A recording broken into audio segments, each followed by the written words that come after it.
The 517th edition of the Four Corners podcast starts right now. This is the Four Corners podcast. And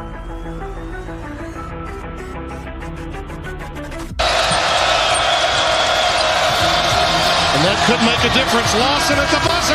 Got it! Maybe not. Ty Lawson wins it at the buzzer.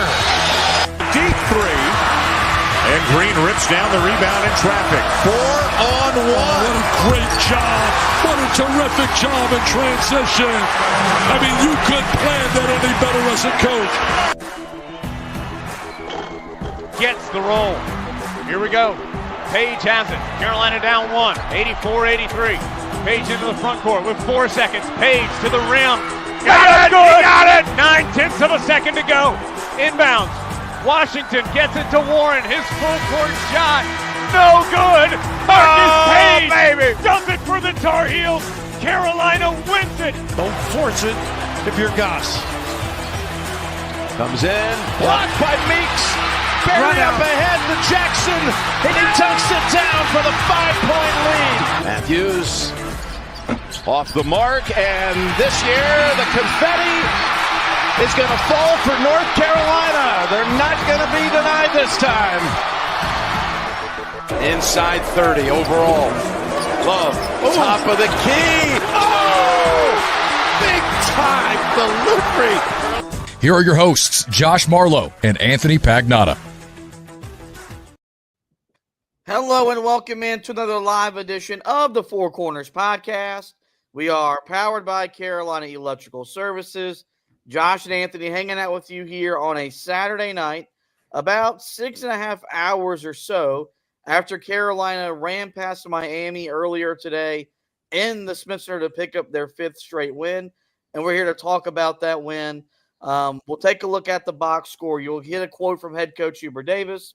We'll give our stat of the game, more thoughts, more takeaways, provide an update on the all-important NCAA tournament bubble. And we've got a really big show announcement for you guys going into next week that you'll want to stick around to hear at the end of the episode. But before we do any of that, we'll go ahead and get right into the recap portion of this podcast. As I mentioned, Carolina races past Miami 92-73 to pick up the 5th straight win. It's the longest win streak of the season for Carolina, and they are now 19-11 on the year and 12-6 in the ACC. 6 players scored in double figures to put together another explosive, another efficient offensive performance. Carolina shot 59% from the field and 56% from behind the three-point line. And today it was Ven-Allen Lubin's time to shine. He led Carolina with 19 points. He was 9 of 10 from the field, grabbed 5 rebounds in 29 minutes as he continues to really steady Carolina's front court as he's done so the last really since the Duke game. He's played at a really high level for Carolina at the 5 spot. But the game was not always a blowout. The game was there was no doubt that Carolina was the better team, but it was just a 31-27 margin with less than 8 minutes to go in the first half. Miami hit a transition 3. Hubert Davis called a timeout. And from that point on, after he chewed out Carolina, they would win the rest of the first half 15-4 to effectively put the game away. This was a game that Carolina had nothing to gain and everything to lose, given how bad Miami was entering the game from a record perspective. They were just 6-22 overall, 2-15 in the league entering today's game. And even though Carolina may not have gained anything in terms of their hopes to make the NCAA tournament, they continue to do the things they've done well that have fueled this late season surge. And they're going to enter the final week of the regular season as hot and as confident as they've been all season long. Yeah, and that's all that we really have asked from them is just, find a way to get to this point in the season. You face the schedule that's ahead of you. And, I think that this was, it's not a big win for Carolina, but on a day where a lot of other bubble teams really struggled. Carolina did what they had to do. This was one of those games where Carolina couldn't really gain anything from this, but they could lose it all. And this team came out and played with that sort of effort. And you kind of wondered, the team that we saw earlier in the season, you wondered, would they bring that type of effort to this game? Because there were times early in the year, I mean, you go back to that loss to Stanford, that felt like a similar type of game. And I get it, man. Stanford is a team that certainly is much better. They proved that today, that they are much better than Miami. They are a team that is legitimately in the middle of the conference.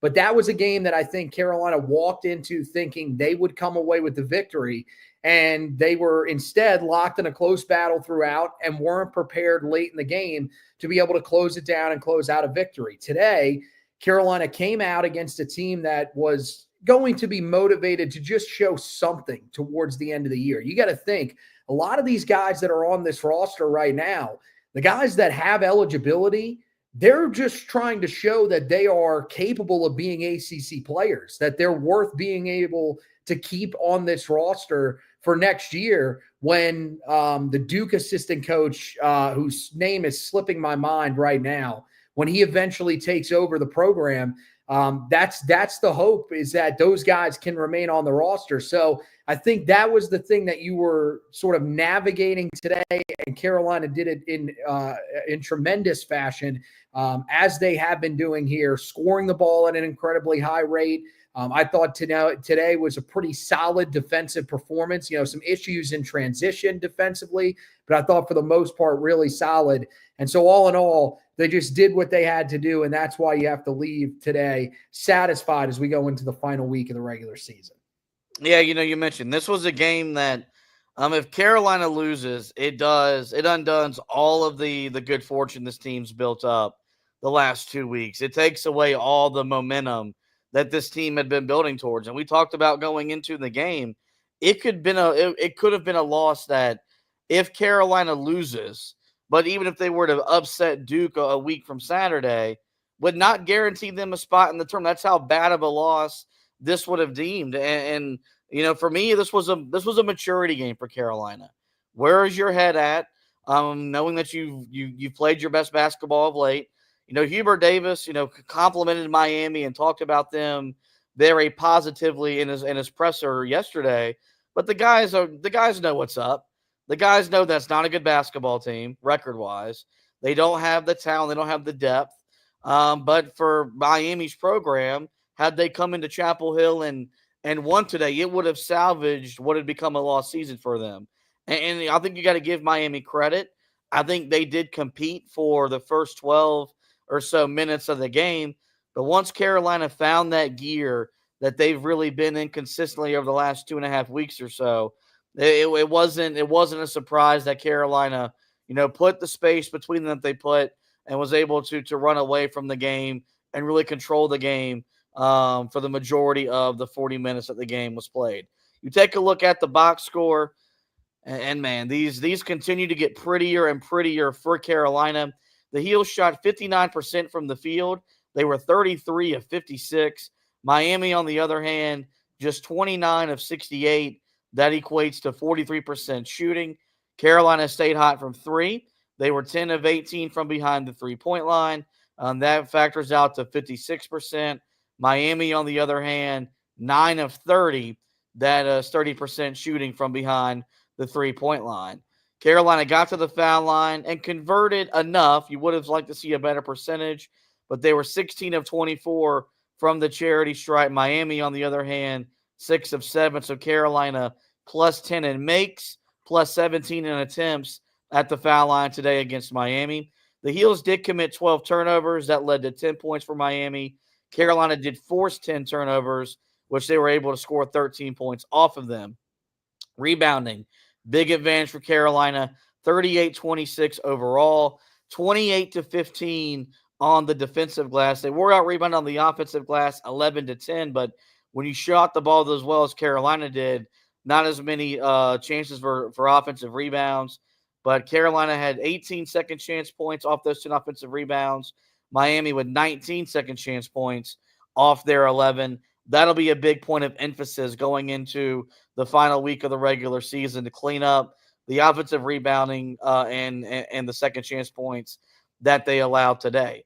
Bench points 38-24 in favor of Miami. The big reason why Matthew Cleveland was back for the Hurricanes but did not start, he scored 25 points off the bench. He was 12 of 21 shooting, but Carolina had two players score in double figures that were not starters. Seth Trimble with 10, Ian Jackson with 11. Points in the paint in favor of Carolina, 46-28. Fast break points in favor of Miami, 9-8. Blocks in favor of Miami, 5-3. Steals in favor of Miami, 9-1. How about 17 assists on 33 made baskets for Carolina? Miami with 11 assists on their 29 made baskets. And there was one lead change in the game. Miami scored on its very first possession. They hit a three, and they would lead for 1 minute and 16 seconds. All in all, Carolina led for 38 minutes and 21 seconds. These box scores have become incredibly and increasingly more attractive during the win streak, where it's Carolina is like they're playing well on the court, and the stat sheet is there to really back that up and really justify the way that Carolina is playing and has been playing. What I find interesting, and maybe you disagree, I thought Carolina played good. I thought Carolina played okay. The box score would suggest that they played as high of a level as they played, when they won against Florida State, what they did against, Virginia and NC State. And I'm not complaining about the way that Carolina is playing, but the fact that I thought that they didn't play at the same level today that they've played over the past handful of games, but the box score would tell you otherwise, really does paint the picture of just a quality brand of basketball Carolina is playing as we sit here officially on the first day of March. Well, and the other thing that I think it shows is how our expectations are starting to grow for this team now. We've gotten to the point where we're expecting more from these guys. We really are, because you've shown us that you can do it against, somewhat decent opponents. That's what Florida State and Virginia are. They're teams that are in the middle of this conference that, can compete with some of the teams at the top of the conference. We saw it today. Virginia gave Clemson all they could handle. Now, again, that was a little bit different. Clemson had to go on the road there, but still it was a team that looked much better offensively than they looked against Carolina. That shows you that Carolina was doing things to take them out of their offensive rhythm, and they deserve a lot of credit for that. Florida State, Carolina controlled that game against Florida State the entire way. You look at how, they fought in some other games earlier in the season. That would show you that they are a team that is capable of competing with some of the top teams in the conference, and Carolina was throwing them off of their game. So I think this is just one of those games where, I don't think that it was the best performance that we've seen this year from Carolina. I think once they got up by about 20, they started to get a little bit comfortable, and it sort of allowed Miami to make a little bit of a run. You allowed Matthew Cleveland to be pretty successful in this game. And you mentioned it, the second chance points for Miami, that was a big part of this game. 11 offensive rebounds. That certainly is something that is, a slight bit concerning, but part of it was that there were a lot of long rebounds. The thing that to me you like about this game that's different from the other games is we've seen games like this before this year where your best player goes off, has a great day, and then there is a side piece that has a pretty solid day as well. You saw that today with Brandon Johnson, but still, he was 7 of 17 from the field, not very efficient, and there was no one outside of that group that really had a big day. That's what kept this from being the type of game that we saw Carolina play against Stanford, that we saw Carolina play against Boston College. That's what was different about this game. So, you got to give them credit. It wasn't the best day defensively. I thought they took their foot off the gas a little bit in the second half once they got out to a substantial enough lead. And that's what allowed Miami to, get back to within, I think the closest that it was that I remember was, 13 was the closest that it ever got in that second half. But still, that certainly is something that, Carolina probably looks at. Hubert Davis probably looks at it and says, look, we got to make sure that we're closing these games even better than we closed today, because you don't want to let another opponent, like, let's say, if you have Duke on the ropes, get themselves back into the game because we take the foot off the gas. Yeah, Greg Ward commented, he said, I was at the game today. We got a bit lazy on D in the second half, but we still won easily. Got to tighten the screws more for these last two. And it wasn't just the second half where Carolina got lazy. I think what happened in the second half was once Carolina built the 20-ish point lead, I think the fans got I'm not calling out Greg here, but because it felt like Carolina had a grasp on the game, the sense of urgency from the crowd was gone. Carolina just got a little bit comfortable, a few bad possessions, and all of a sudden it got back down to 13. But, that's going to happen. We talk about playing for 40 minutes.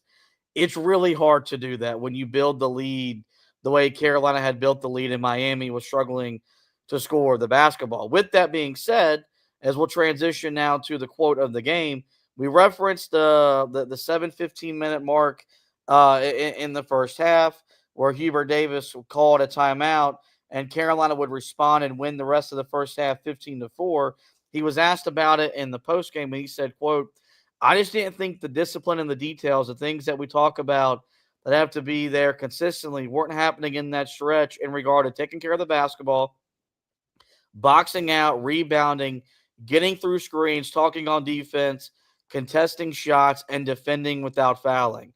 And I wanted to take a timeout to communicate that to him, end quote. It was communicated because when I tell you every single media member that was credentialed for the game made it known on their personal Twitter page, or whether it was from the Direct Inside Carolina or whatever, that Hubert Davis was animated. I mean, Jacob Turner tweeted that Hubert Davis is pissed off and is communicating that to his players. And look, as guys that grew up watching Roy Williams coach, run, manage the program, you didn't see timeouts called very often. And usually if he called timeout, I usually thought in the back of my head that was his way of conceding. If he's calling a timeout, then he probably thinks in the back of his mind the game is over. I've been very critical, I guess you could say, of Hubert Davis for not calling timeouts because he just hasn't earned the right to be maybe as stubborn as Roy Williams was. I hope Hubert Davis can get to that point where if he doesn't want to call timeouts, I can defend him for not doing so. I thought that timeout was perfect because Carolina was executing offensively. I mean, you scored 31 points in just over 12 minutes. It's hard to be upset about what you're doing on the offensive end. But I did feel like they were lacking something defensively where it wasn't there yet. They weren't in a rhythm. They weren't competing. They weren't contesting. And they weren't making Miami work for the offense that they were getting at. And the fact that Carolina responded in the way that they had to close the half, I think is as big of an indicator as there's a different vibe, energy around this team right now. Because I think maybe 2 months ago, Hubert Davis calls that timeout. Does it lead to the play on the court that we saw to close out the half? To me, that answer is no. I don't know if in January or in February it's as definite that it was today that Carolina was going to respond. Like, I felt pretty confident when I saw the timeout get called. You got to see a little bit of the footage of Hubert Davis in the huddle because it was immediate. Like, the TV couldn't even go to commercial break. And you saw Hubert Davis on his stool, and he was throwing that fist, and he was yelling. And then you spend 3 minutes reading tweets about it. I was very confident that Carolina was going to respond in a positive way. And that just hasn't been something this team has done all year long when he's tried to challenge them. And so I think you got to, A, give Hubert Davis credit for calling that timeout, but B, credit for the guys for responding, because I thought it was another example of the accountability that exists on this roster, that exists on the floor, something we complained about the first 3.5 months of the season. Yeah, I mean, I think you're starting to see that this team is responding to their head coach because he has been as animated as he's ever been.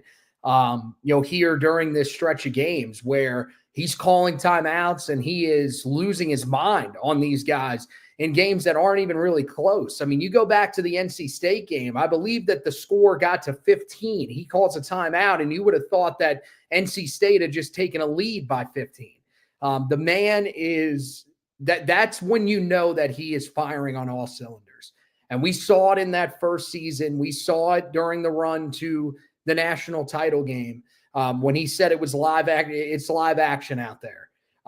That's the guy that when he is at his best is on the sidelines. And you're starting to see that more now. And I think that's showing that, some of these guys are stepping up and they want to be challenged. I think early in the season, you sort of question, do these guys really want to be challenged by their head coach? Are they going to respond to that? Or is this a group that just doesn't respond to that type of coaching? And unfortunately, I don't know if Hubert Davis knows how to coach another way. And I credit to him for sticking with the way that he likes to coach. Credit to these guys for being able to respond to that and do exactly what he's been asking them to do since that moment. And today, you saw that it worked. I believe it was one of the plays where Carolina doesn't get back in transition, and it leads to an easy bucket rather. And he decides to call a pretty early timeout, pretty early in the game for him to use a timeout, but he calls it. And you're right. I mean, just starts tearing into these guys. And from that point forward, that was really where Carolina took control of the game.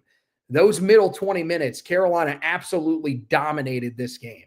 It was just, when they, once they got comfortable, they sort of took their foot off the gas a little bit.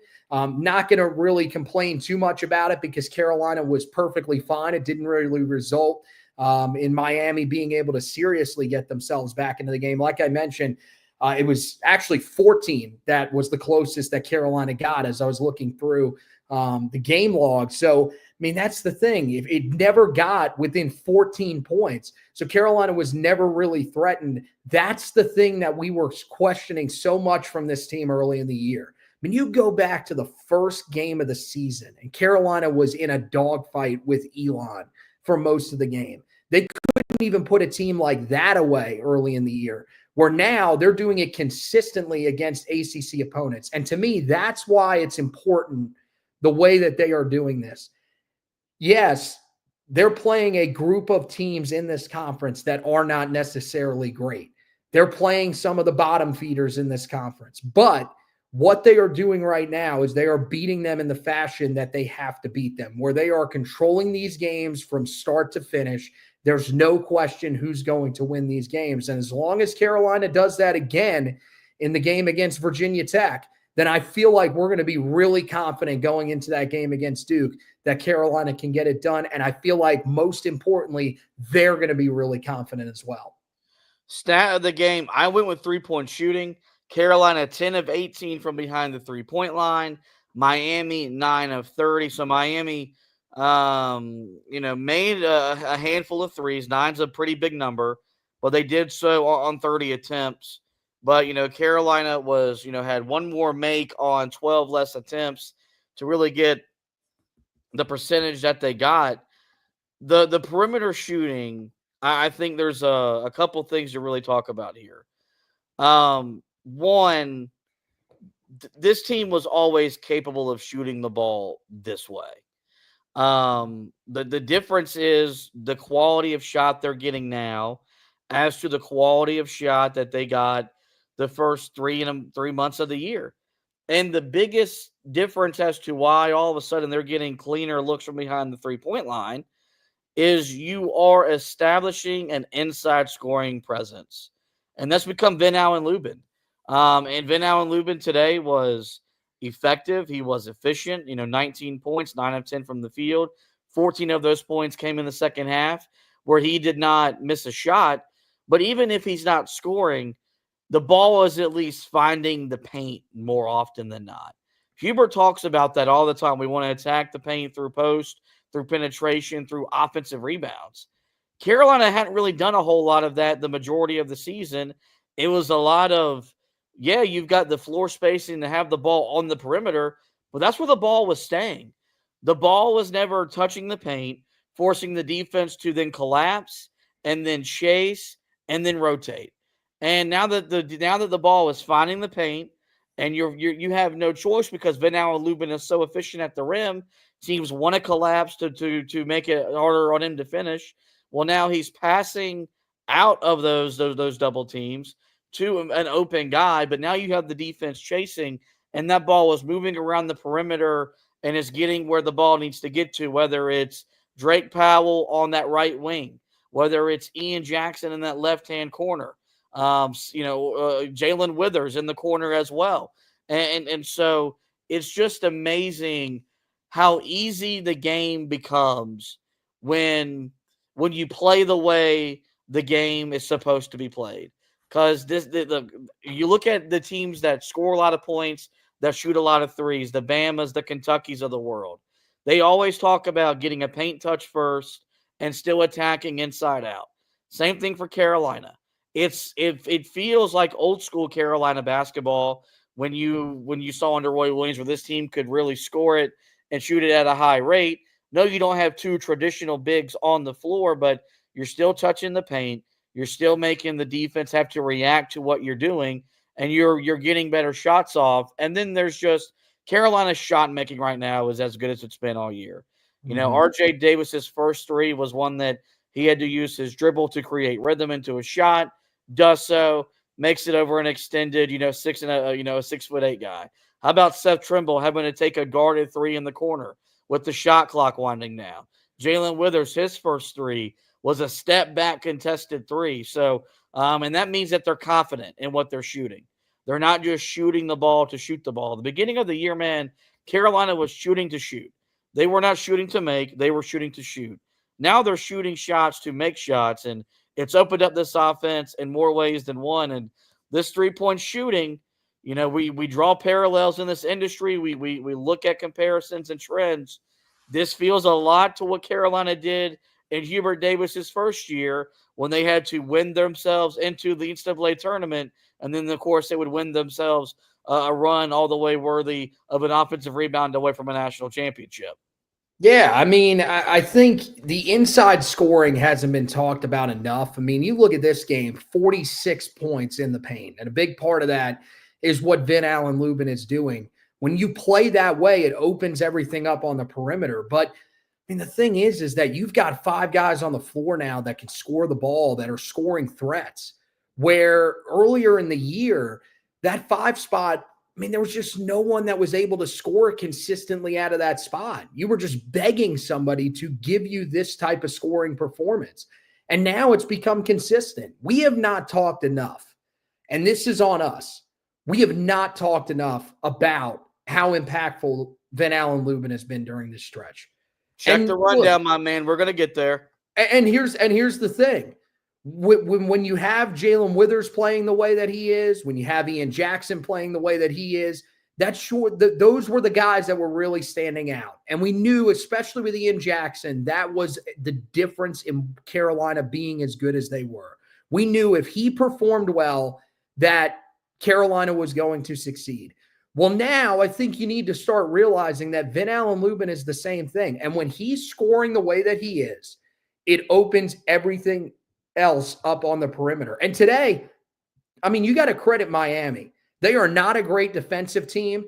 I think their biggest issue today, and the reason why Carolina was able to score the way that they were, was because Miami simply could not take away the dribble drive. They could not find a way to stop Carolina from penetrating, whether it was with their guards or with their big men. But I thought on the perimeter, for the most part, they did a pretty solid job of guarding the looks that Carolina got. You've just got guys that are in rhythm, and that's something that you cannot beg guys to do. It has to happen naturally, and it did in this game.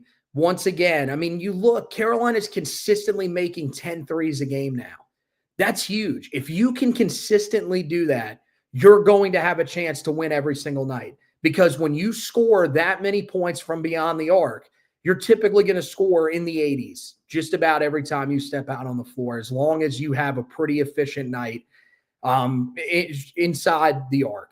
And for the most part, Carolina has been able to do that with the emergence of Lubin. And I mean, you look at today, only 11 minutes played for Jae'Lyn Washington. Makes sense because Lubin was playing so well. I mean, Jae'Lyn Washington's had some really good games scoring the ball too here during this stretch. So, I mean, that's the big difference for Carolina, is that you've got threats all over the floor that can score the basketball. And it is just making a huge difference for this group. And everybody's out there is knocking down shots. I mean, you got, from the guys that were out there today, guys that played the most minutes on the floor together, you had 3 threes from RJ Davis, 2 from Drake Powell, 2 from Seth Trimble, and 2 from Jae'Lyn Withers. If you get that, you're not expecting Ven-Allen Lubin to be able to stretch the floor. That's just not his game. You get that where everybody else that plays significant minutes around you. I mean, Elliot Cadeau, 27 minutes in this game, didn't knock down a 3. But still, when you have those types of guys contributing off the bench for you, and you got 4 guys that are making double-digit threes, it's going to make you an extremely hard team to beat. Yeah, no, that's the biggest thing right now. Carolina's making a high volume of threes, but it's not 1, 2 guys that are doing it. It's 4 or 5 guys that you got to account for on the perimeter. Makes it harder to guard. I mean, we're shooting the ball so well from the outside, and we'll transition in the first takeaway. And one of the guys that's doing that is Jae'Lyn Withers, to the point where John Crispin, my man, a frequent guest of the show, friend of the show, you'll probably hear him sometime next week talking about Carolina if I can get him on for an interview. He thinks that Jae'Lyn Withers should shoot 10 threes per game just for what it does for Carolina's offense, what it opens up, what it creates, what it generates. I don't agree with that, but that's how well Carolina is shooting the ball right now, that he wants Withers shooting a high volume of threes. Speaking of Withers, and we're going to talk about Lubin in just a minute. He was the second bullet point I put down when I put together the rundown for today's show. But you got to start with Jay Witt, because the guy is Superman. The guy can't do nothing wrong right now. And hopefully this carries over into next week. Hopefully this carries over into Charlotte. And hopefully he gets to really put this on an NCAA tournament floor, because this is one of the best stories in recent memory that I can remember for Carolina basketball. You're talking about a dude that this fan base, vilified after the mistakes he made in the last minute of the game last year to Alabama. And then he comes back this year, and for whatever reason was not playing well, but was still playing. And Hubert Davis continued to trot him out there to the point where even when he started, it forced me to go on a tirade and say some things that I probably should not have said. But in my crazy head, I think it ignited the way that he's playing, because I've convinced myself that someone told him that some short, balding, overweight podcast host was talking about him and was willing to go some places to make it known how he felt about him as a basketball player. But a double-double today, with 11 points, 10 rebounds, 4 of 6 from the field, 2 of 2 from 3. How about 4 assists in addition to the rebounding in 33 minutes? I'm still going to be hesitant about saying he's having a Brady Manic-like impact. But if he continues to do this, that's the parallel. That's the comparison. Because when Carolina got hot with Brady Manic, it was February 15th or 17th. When they got hot with Jae'Lyn Withers, it was in the middle of February. What was the big change? They started getting consistent production from the 4 spot. And so just continue to be impressed, continue to be wowed. And I don't know who's running his Twitter account. Don't change what you're doing. Because everyone on the team and even in former Carolina players will tell you it's not Jae'Lyn Withers, because that's not the way that he talks. But it does appear to be that source of entertainment has been a rallying cry for this group, a bonding thing for this group. And, for as much as I've been frustrated with Jay Witt, as much as I've complained about Jae'Lyn Withers, the simple truth of the matter is this 5-game win streak would not be possible without him. And so it was really fun to see him continue to play at the level he played at the last couple of weeks earlier today in Chapel Hill.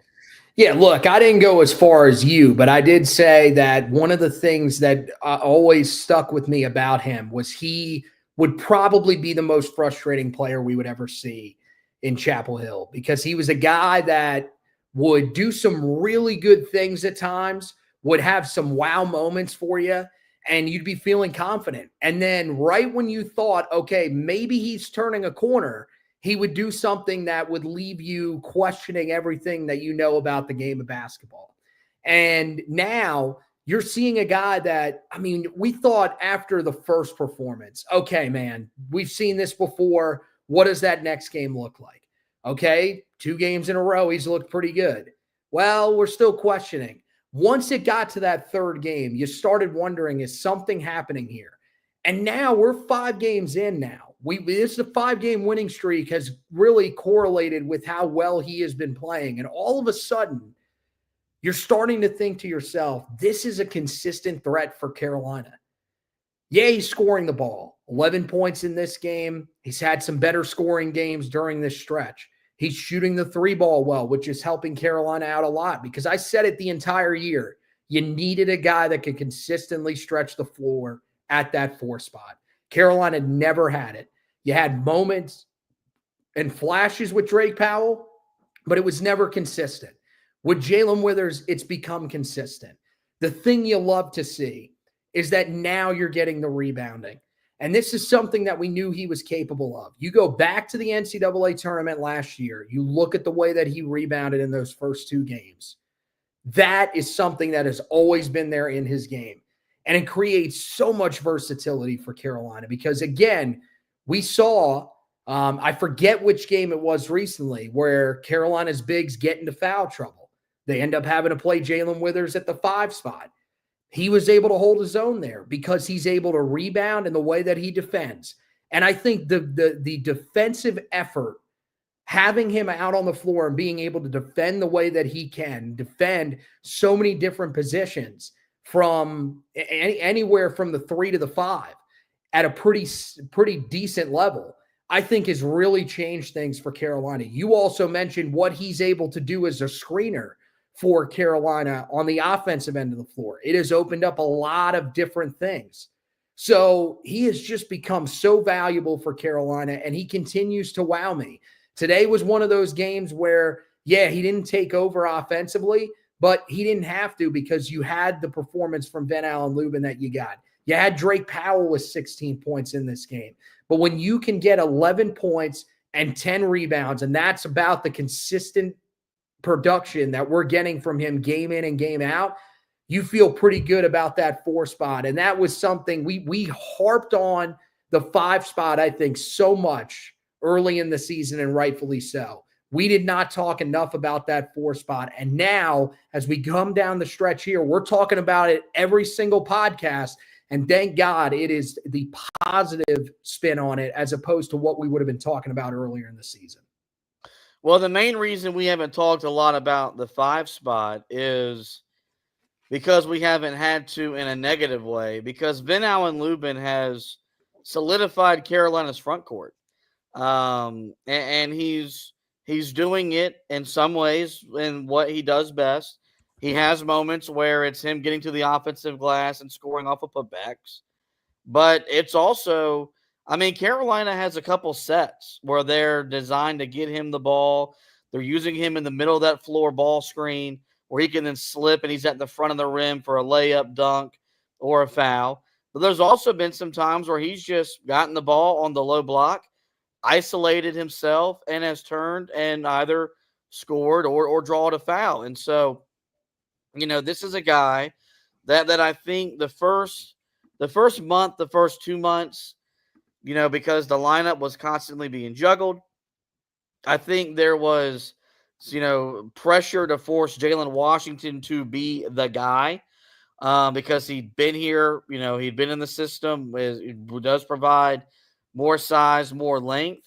Yep. But Ven-Allen Lubin is Carolina's best big man. And he's not a perfect big by any means. He has his issues, no doubt about that. But he's now just doing the things that he's being asked to do game in, game out on the floor. And really, since the Duke game, there hasn't been a game where I've really wanted to single him out and complain about the way that he played. You look at what happened at Clemson. That was the first game with the bigger lineup with Jae'Lyn Withers at the 4, but you had not moved Drake Powell into the starting lineup. Just a real bad overall matchup for Carolina that night while they were trying to figure some things out with those two quote-unquote bigs on the floor at the same time. I think you play that game again tomorrow. Does Clemson maybe beat Carolina? Maybe. They beat Carolina by 20? No. And I think Ven-Allen Lubin would be better prepared to handle himself defensively while still impacting the game on the offensive end of the floor. And so, I guess I'll always be a guy that's a little bit more defensive of him than you were because I was a lot higher on him upon him transferring in from Vanderbilt back in the offseason. But, I think he has finally started to bring the type of consistent production we talked about him needing to bring and wanting him to bring after Carolina was unable to land a signature big in the portal this offseason. So Jae'Lyn Withers is getting a lot of the love, a lot of the fanfare, and rightfully so. But what Ven-Allen Lubin has done solidifying Carolina at the 5 spot, Jalen Washington now knows he's going to come off the bench and impact the game as a role player as opposed to a starter, I also think is a big reason why they're playing at the level they've been playing at over the last 5 games. Yeah, I mean, there's no doubt about it. You look at these last 4 games just from him. I mean, Syracuse wasn't great on his part, but, again, Carolina found a way to win that game. They didn't necessarily need him to be great. Against State, something happened in that game because since that game, he's made at least 4 field goals in every game. He has had at least 3 offensive rebounds in every game. Today's game, they're only marking him down with 2, but we'll see because there are 3 team rebounds that are still being that will potentially be distributed later on. And the most important thing, he has scored in double figures in each of the last 4 games. I mean, Florida State was the game that he did the least in, and he still scored 10 points, had 7 rebounds in that game, and was incredibly efficient at 4 of 5 from the field. That's the other thing that you love about him is that he is uber efficient at the rim. I mean, so far this year, and this was coming into today, so this is getting better based off of his performance today. Ven-Allen Lubin was shooting a beautiful 69% from the field. And now that number is only going to go up. He is more than likely, based off of this performance and the volume of shots that he had in this game, he's probably going to be shooting over 70% from the field. So you're getting a guy at the 5 spot that is very efficient, and he's been efficient there for most of the year.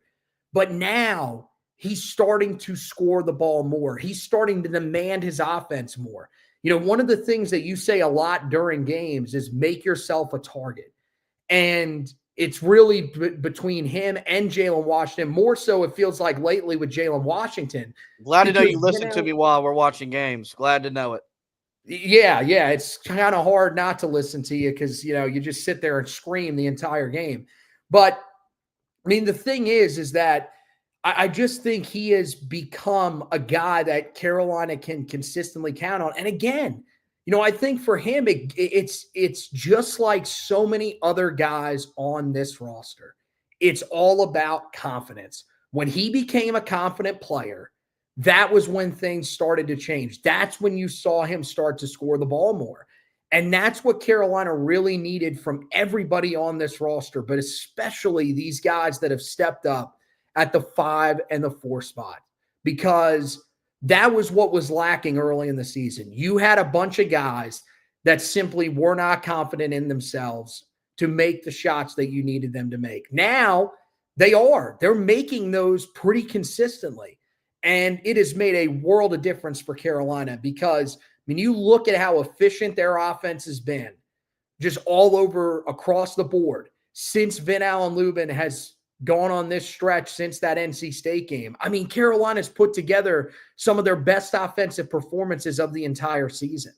You're looking at 3 games where they've scored in the 90s, and the game that they didn't score, they scored 81 against Virginia, a team that wants to shorten the game and limit possessions. So that's basically like scoring 90 points.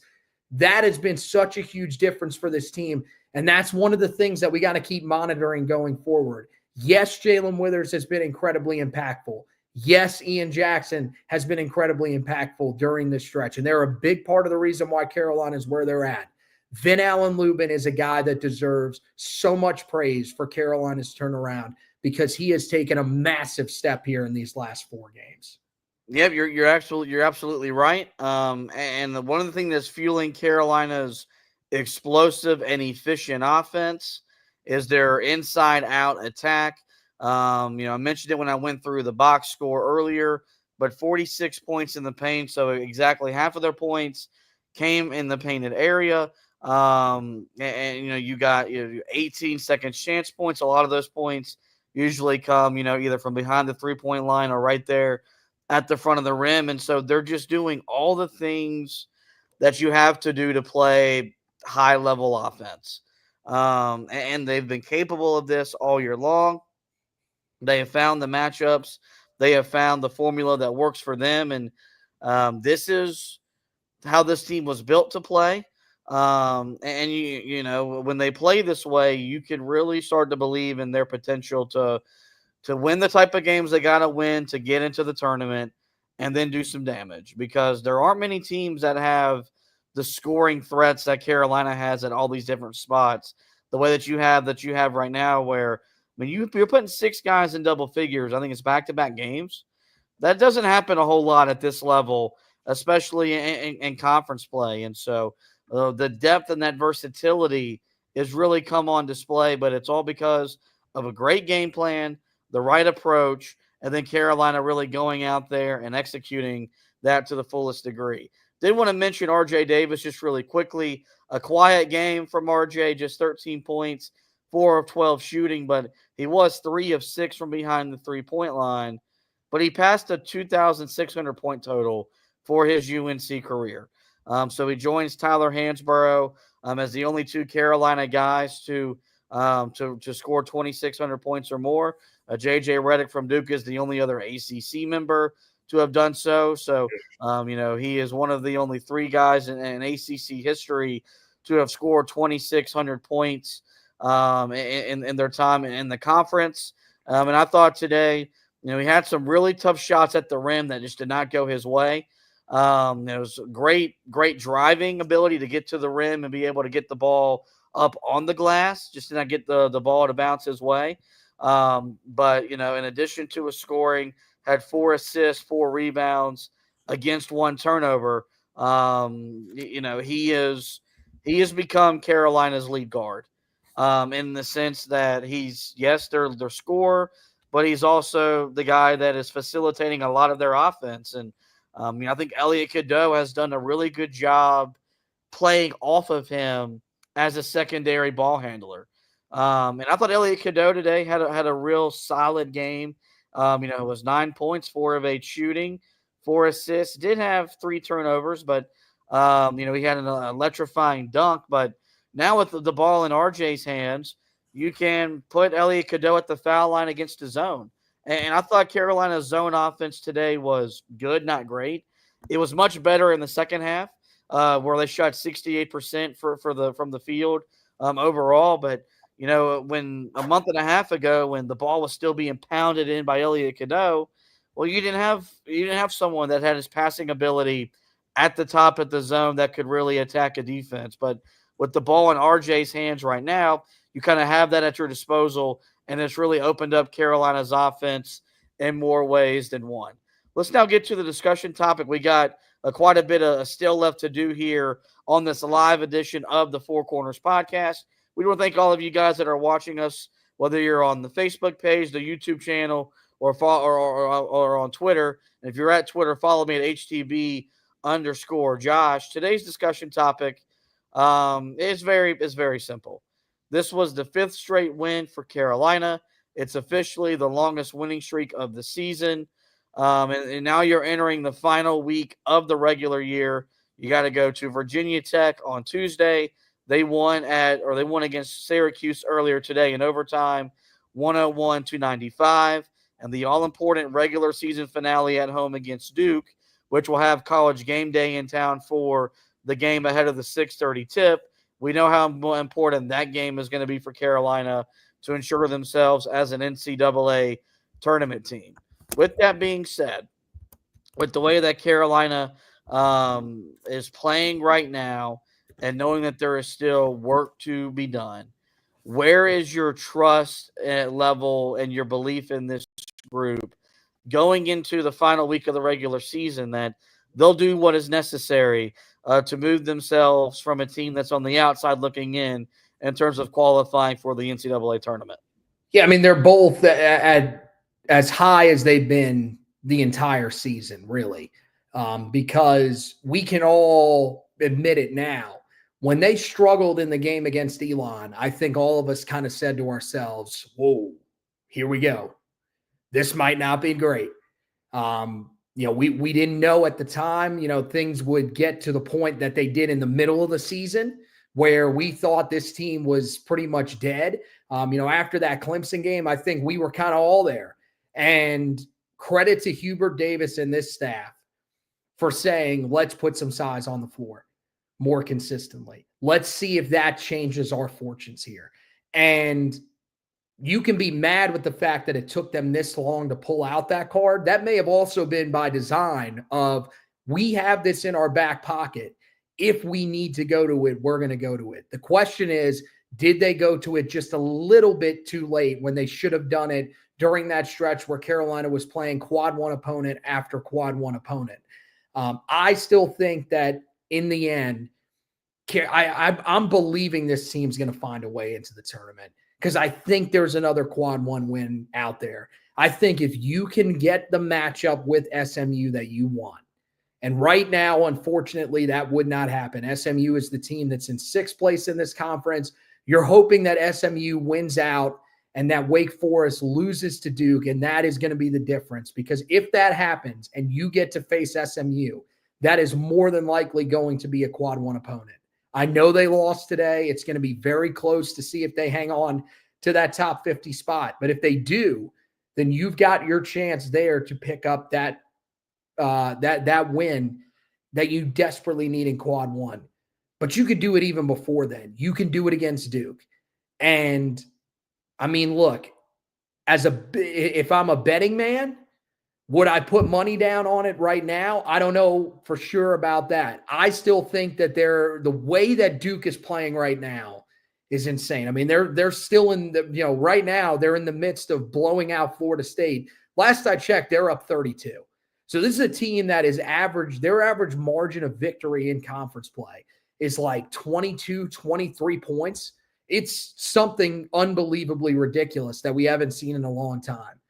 But something tells me that Carolina is going to give them more than they are expecting they're going to get. It is senior night. It's the last time that RJ Davis is going to be playing in that building.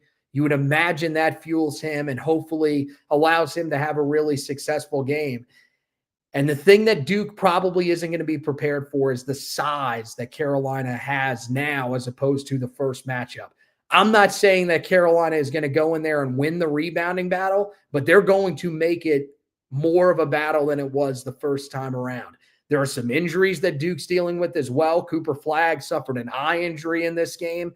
Not sure what his status is going to be against Carolina. Hopefully it's nothing serious for him. You would hate that for anybody. It doesn't really matter. Even if they are your rival, you would hate to see something like that happen.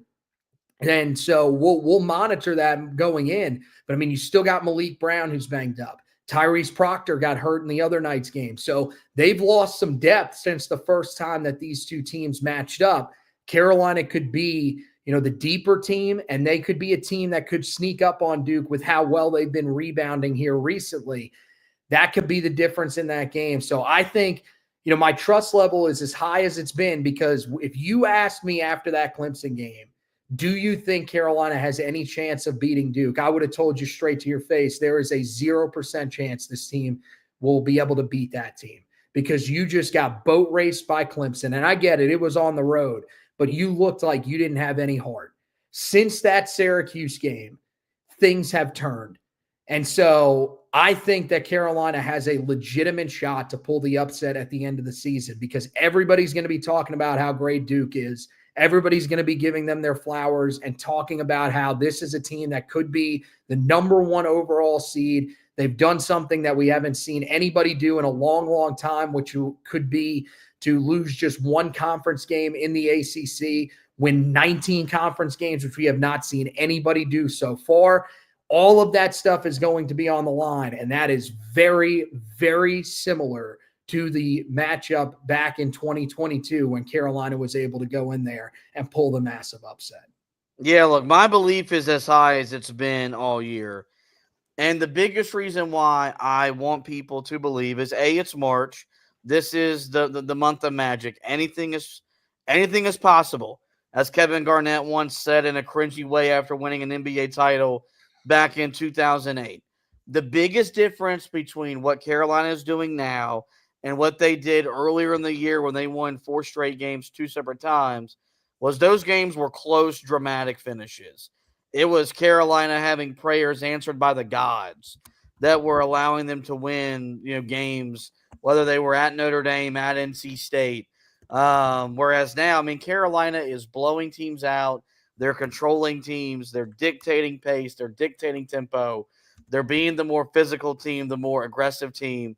And they're playing to their talent. And they're playing to their capability. The roster, we can still sit here and talk about how this is still a flawed roster and all that. But this roster was still capable of being the type of team that we're seeing right now. This was still a roster that was capable of being a top 25 team in the country and a team that could make the tournament and make some damage.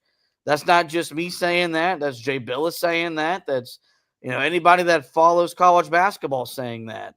But Carolina had to find it in themselves to play to that level, and they're doing it now. And so you should believe that they're going to do what they need to do next week to ensure themselves a spot in the NCAA tournament.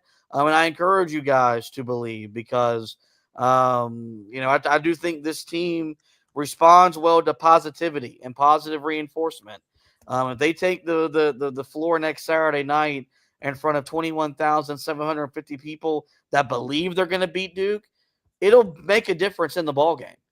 Whether you believe that or not is up to you. I believe in that type of stuff. And so if Carolina can continue to play the way they're playing right now, we know Castle Coliseum isn't the easiest place to go in and play at, but, you've won at some difficult places here. And during this current winning streak, being able to go there and win should not be too tall of a task. And then, what more motivation would you need against Duke? Regular season finale, the final home game of R.J. Davis's storied Carolina career. And, oh, by the way, they punked you a month ago in Durham. You owe them one. And so they'll be believing that they can get the job done heading into the ACC tournament. Let's now hand out some game balls from today's game before we get to the bubble update. And then we get to that all-important show announcement we've been teasing you with the last few editions of the show. I'll go first. I'll take Ven-Allen Lubin for my game ball. 19 points, 9 of 10 shooting from the field, 14 points in the second half where he was 7 of 7 from the floor, 5 rebounds in just 29 minutes. We're talking uber efficient in terms of production as compared to the minutes that he's played. He has solidified Carolina's front court. He's found an edge. He's found a toughness to play with consistently. And while we've gloated about what Jae'Lyn Withers has done, rightfully so, Ven-Allen Lubin has been kind of overlooked during this winning streak. I'll give him my game ball for the performance he put together in the win over Miami. I'll go with a guy that we haven't talked about yet on this edition of the podcast, and we probably should have. That's Drake Powell, 16 points, 5 of 6 from the field, so very efficient day for him. 2 of 3 from 3, hit a couple of nice shots from beyond the arc. 4 of 4 from the foul line. That's what you love to see because he's had some inconsistencies there throughout the year. 6 rebounds in this game, 2 of them on the offensive end. That's something that started to show up more consistently is the rebounding and especially the offensive rebounding, keeping possessions alive. And loved the way that he protected the rim. Had a block in this game, but did a really good job just overall of protecting the rim while playing 27 minutes. He was also a plus 22, which, plus minus can be misleading at times. But when you have that big of a plus minus differential, it is certainly something to note. And it shows you that he was a big reason why Carolina has been successful during this stretch. Inserting him back into the starting lineup, putting him at that 3 spot, has made a world of difference for Carolina, and it's a big part of the reason that they are here as well. We've talked about the other spots so much here, that 5 and 4 spot, but having Drake Powell at the 3 with a little more size has certainly made a huge difference. All right, it was a big day on the bubble. It's the first Saturday in March. It's the second and final weekend of the regular season for your major conferences, whether it's the SEC, Big Ten, Big East, the ACC, and the Big 12. A lot of results that have helped Carolina and some results that maybe haven't helped Carolina in the biggest way. A big bubble game, a team that I think no matter what the result tonight is, they'll have them on the outside looking in the SEC right now. Georgia, Texas. Georgia on the road up 17 over the Longhorns. Georgia got a big win earlier this week over number 3 Florida, and they followed that up so far with a 17-point lead at the half in Austin. Teams that got wins that were on the bubble, or maybe teams that Carolina could maybe try to catch. Vanderbilt beat number 14 Missouri. Vanderbilt clearly in the field, but nonetheless a big win for the Commodores. Indiana with a big win over Washington. They're projected in the field right now, according to Lenardi. Wake Forest with the win over Notre Dame. So they bounced back after another disappointing result earlier this week. Boise with a big win over Fresno. And then Villanova, they took down Butler earlier today. But Nova, like Carolina right now, on the outside looking in. Teams that lost that were on the bubble that could really help Carolina moving forward, because what we're starting to see is this bubble is starting to shrink. And the more that Carolina runs its win total up, the more that does help them as they try to secure an at-large berth into the tournament. Teams that lost, Nebraska, they lost to Minnesota in heartbreaking fashion. They were down as many as 16 in the game, was leading with less than 10 seconds to go, but a Minnesota 3 with 4 seconds to go give the Gophers the win on the road in Lincoln. Arkansas with maybe the worst loss of any bubble team outside of Wake Forest so far this year. They went on the road, got blown out by South Carolina, a team that had moved solidly into the field. I think Lenardi had them as a 10 or as an 11 seed. Be interested to see what happens when he updates his bracketology later tonight. Oklahoma with a road loss at Ole Miss. A big 3 by Sean Padula, the former Virginia Tech guard, gives the Rebels the win over an Oklahoma team that is now 4-12 in the SEC. We can sit here and talk about what they've done in Quad 1, and we know that carries a lot of water now in college basketball. But you've got a team that's 8 games below under 500. That should be held against them in terms of qualifying for the NCAA tournament. SMU with a road loss at Stanford, a big loss in terms of the bubble, but also with the way the ACC regular season standings are going to shake out. George Mason with the loss on the to Duquesne, and then our guy Wes Miller with the loss today on the road at number 4 Houston. So we're at that time of the year, especially with Carolina being firmly on the bubble, where we're going to monitor every updated, projected NCAA tournaments going into the final week of the regular season. And then, of course, once we get to conference championship week. But, for Carolina to only have one Quad 1 win, they've got to be really feeling really good about their chances, all things considered, with the way this bubble has shrunk in the last week and a half or so. Let's now get to the announcement that I think we officially teased starting yesterday when we previewed the game. And it's something that really just all came together within the last week or so. but something that nonetheless that I'm very excited about, and I know Anthony is very excited about as well. We have done over 500 editions of the show. This is season 4 of the podcast, and we're taking the show on the road next week for the game against Duke. We will broadcast live next Saturday at the Town Hall Grill, located over in the Southern Village part of Chapel Hill next Saturday. We will have a special broadcast before the game. Of course, it'll be after College Game Day because Anthony and I will both be in attendance for College Game Day. We would not want to run something that would conflict with the coverage of the greatest rivalry in sports. So we'll be out there sometime in the middle of the afternoon before that 6:30 tip, previewing the game. But then we'll be broadcasting there live. Don't know if it's going to be immediately after the game. We are trying to get credentialed through work to be in the arena as a member of the media. But if that is not possible, we will be live on location. And after that final whistle, the Four Corners podcast will go live to recap the result against the Duke Blue Devils. And what's going to be, I think, an exciting day of basketball. It's the final day of the regular season. A lot of results on the line that are going to impact Carolina one way or another. Of course, it's the greatest rivalry in sports. It's the broadcast that I know for me as a host, I put the most into outside of the tournament stuff that we do for you guys. And the fact that this is going on the road at a place like Town Hall Grill where we are frequent visitors, that's our pregame spot where we eat before, whether it's a Carolina football game or a Carolina basketball game, will be very fun, very exciting. And it'll be a big day for the Four Corners podcast, trying to get some more exposure for a show that has grown in more ways than one. We've been humbled by the growth. We've been humbled by the love that's been shown our way. And I'm really just thankful for the guys at Town Hall Grill giving us an opportunity to do a show like we'll be able to do next Saturday. Yeah, to David, the owner, Jesse, who works with their group as well. Thanks so much for allowing us to come out and talk during what'll be an incredibly huge day for Carolina basketball. No matter how you look at it, this is going to be the opportunity for Carolina to be able to seal themselves into the NCAA tournament. I think if they win that game, they're in.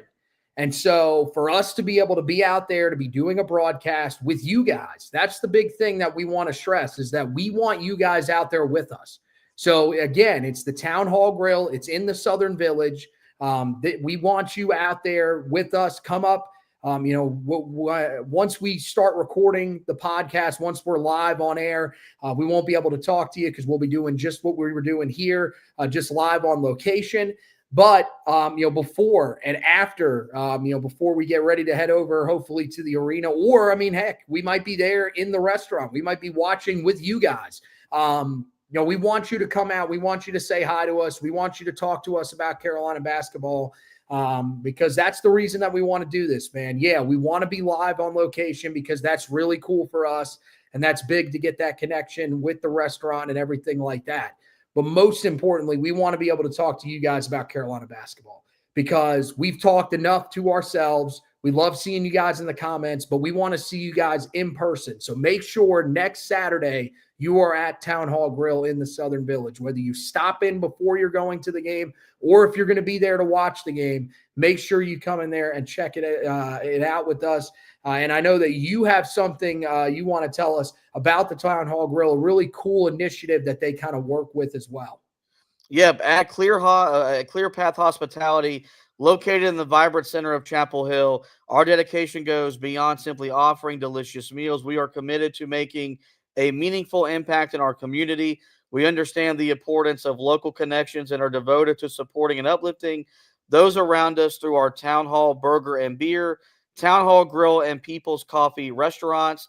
A key aspect of our mission is to advocate for autism awareness within our community. We collaborate with former UNC athletes like Armando Bacot and Drake May, as well as current Tar Heels such as RJ Davis and Drake Powell, to host community-oriented fundraising events. We aim to create an inviting atmosphere for families and individuals affected by autism. Our mission encompasses more than just culinary excellence. We aspire to cultivate an inclusive environment where everyone feels appreciated and supported. And look, we've been in that restaurant 15 to 20 times.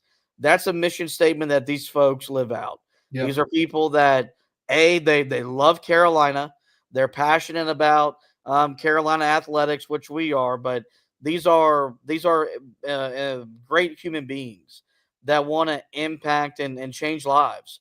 And for them, it's using their restaurant as that platform to be able to do that and create environments for people to feel included, no matter the challenges that they deal with on a day-to-day basis. So it's really cool to partner up with a group that is that passionate about people, because our industry is about relationships with people. Yep. And that's why we are looking forward to building and establishing those connections with the audience. If you follow them on Facebook or on Instagram, I think they're going to put their links out tomorrow to get reservations for the watch party, to be have a seat at the table for Saturday nights. The game against Duke, of course, 6:30 tip over on ESPN. So make sure you do that. Reserve your spot to be able to watch the game, but also be able to hang out with us, meet us, talk Carolina basketball with us, but do so at a place that is very passionate about Carolina, but also just very passionate about uplifting the lives of others in the local community. So, we'll be promoting this thing throughout the next week or so. Yep. And we just look forward to meeting and seeing all you guys out there next Saturday afternoon. With that, guys, it is going to wrap up this edition of the podcast. We will direct you to the website. That's HeelToughBlog.com. There you can check the recap of the game. I've already got that written, posted, and shared for you guys to go a little bit more in depth about Carolina's win over Miami. I'll be back later this week getting you ready for the game against Virginia Tech. That game preview will be made available for you on Tuesday morning as I continue to take you through the basketball season. As for football, Anthony has you covered. The NFL Combine wrapping up this week in Indianapolis. A big week for some Carolina guys in attendance. He'll have you covered with that. Then Tuesday, believe it or not, spring practice does get underway for Bill Belichick. The team will be featured on the offseason edition of Hard Knocks. So we'll have you covered with that, in addition to all the great basketball coverage we have coming your way. So make sure you visit the website. That's HeelToughBlog.com for the latest and the best Carolina basketball, Tar Heel football coverage. As for the podcast, you guys know where to find us. Every major podcasting platform. Simply search the Four Corners Podcast and we will pop up. There, we encourage you guys to rate, review, and subscribe. That way you don't miss any editions of the show throughout the remainder of the season. With that, guys, this is going to wrap up this edition of the show. We want to thank you guys for watching and listening. I want to thank Anthony once again for hosting with me. And as always, go Tar Heels.